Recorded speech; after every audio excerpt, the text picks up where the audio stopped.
दिल्ली के ऊपर 60 किलोमीटर दूर जब कुछ लोग पहुंचे और वहां पर खुदाई वुदाई करी गई, तो वहां से एक टनल दिखी, बहुत बड़ी गुफा दिखी, और उस गुफा का एंड पॉइंट निकालने की कोशिश करी तो वो निकला मेरठ में।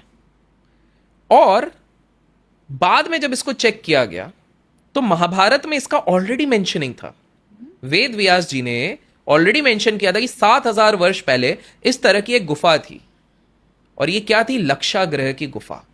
आपके ऑडियंस को बता दूं कि पहली बार जब पांडव को कौरवों ने एक महल गिफ्ट किया था, उसको कहते थे लक्षागृह, वैक्स का वो उन्होंने पूरा उनको महल किया था, क्योंकि उनका इंटेंशन था कि हम पांडवों को जला के राख कर देंगे। एक रात को जब वहां पर आग लगाई गई थी, वो तो थैंकफुली काका इनके जो थे, उन्होंने, विदुर काका ने पहले ही बता दिया था कि तुम्हारे अगेंस्ट षड्यंत्र रचा जा रहा है। तो पांडव जिस गुफा से निकले थे, वो गुफा मेरठ में ओपन होती है एज पर महाभारत, और वही गुफा सेम टू सेम उस लोकेशन पे मिली।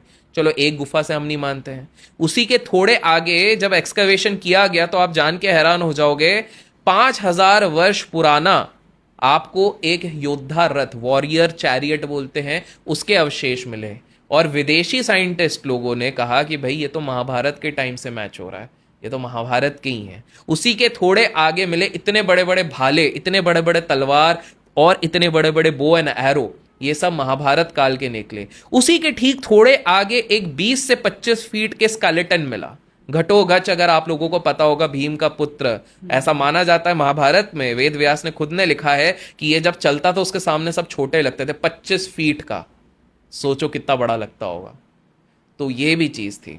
आप कहते हो कि यार ये सारी कहानियां हो गई, रामायण में ये चीज मेंशन की गई है कि हनुमान जी के पास ये शक्ति थी कि वो अपनी साइज बड़ा करके, जब वो श्रीलंका के लिए गए थे, जो 100 उसके थे, उसमें उन्होंने जंप किया हुआ था, तो ऑब्वियसली जब इतना विशालकाय उन्होंने रूप लिया होगा तो कहीं तो पग चिन्ह होंगे। कर्नाटका में वो पग चिन्ह मिल चुके, श्रीलंका में वो पग चिन्ह मिल गए, और ये सारे के सारे मैच करते हैं रामायण के साथ। जहां जहां मेंशन है वहां वहां पर वो चीज है। अगर आप श्रीलंका जाते हैं तो माना जाता है, कहानी में अगर आप कहानी बोलते हो तो कहानी में ये लिखा था कि माता सीता को रखा गया था वहां पर एक वन में। ठीक है, अशोक वाटिका में। अशोक वाटिका आज भी उधर है, प्रूफ मिल चुका है। सबसे पहले रावण जब लेके आया था, एक केव के नीचे लाया था, उस केव का फेस स्नेक के जैसे, आज भी वो केव है वहां पे, डिट्टो उसी जगह पे स्नेक के जैसा उसका वो फेस है। माना जाता है रावण का महल वहां पर है, वहां पर एक महल मिला हुआ है। महल के बाहर जो आज भी जो एकदम क्लोजेस्ट सैंड है, वो एकदम जली हुई है, डार्क है।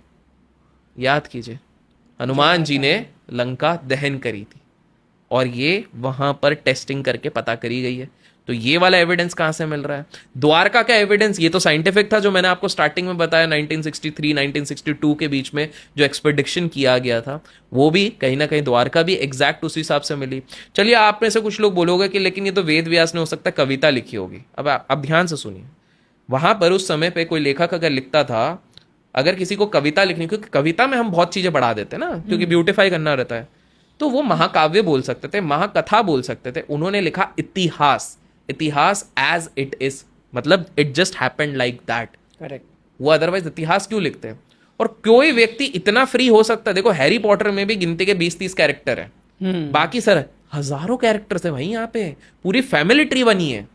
कैन यू बिलीव कोई व्यक्ति इतना फ्री होगा कि आज तो भैया मैं बैठ के 18 योद्धाओं के बारे में 18 लाख श्लोक लिख के 18 लाख वर्ड्स के अंदर मैं इतनी बड़ी महाभारत लिखूंगा, वो भी by the way Ganesh ji ने लिखी है अपने दांत से। तो क्या कोई इतना ज्यादा वो कर सकता है? तो पॉइंट ये है कि अगर आप A to Z धीरे धीरे धीरे कनेक्ट करने की कोशिश कर रहे हो, तो पहली मैं आपको आर्कियोलॉजिकल एविडेंसेस बता रहा हूं। चलो मैं आपको एक और बताता हूं, जो शायद अब बच्चे लोग भी रिलेट करें और उनके माता पिता भी रिलेट करेंगे। जब आप आंध्र प्रदेश जाते हैं या कर्नाटका जाते हैं, या एक और जगह है अहोबिलम, ठीक है, तो यहां पर आप जब जाते हैं तो यहां पर करीब करीब 10 प्रमुख टेम्पल हैं। इनमें से एक जगह पर आप जाते हैं, 6000 फीट तक आपको ट्रैक करना पड़ता है, और ये बहुत खतरनाक ट्रैक है, इसलिए इधर भीड़ नहीं रहती है, क्योंकि साधन वाधन कुछ है नहीं। जब आप इधर ट्रैक करके जाते हैं 6000 फीट के बाद, आप जब ऊपर देखते हैं तो आपको एक ध्वज लहराता हुआ दिखता है। आप जब उस ध्वज के पास जाते हैं और खड़े होते हैं तो आपको एक अलग से एहसास होता है। ये ध्वज पता है कहां पर लहरा रहा है? ये वही स्तंभ है जिससे नरसिंह भगवान निकले थे। और वो आज भी उधर है, एकदम हाइटेड, क्योंकि उस समय पे राजा महाराजाओं के महल बड़े होते थे और बहुत ऊपर ऊपर तक के थे, वो भी मिला है। वहीं पर एक और इंटरेस्टिंग मंदिर है, मैं लोगों को चाहूंगा कमेंट्स में आप नाम बताइए गूगल करके कि वो नाम क्या है।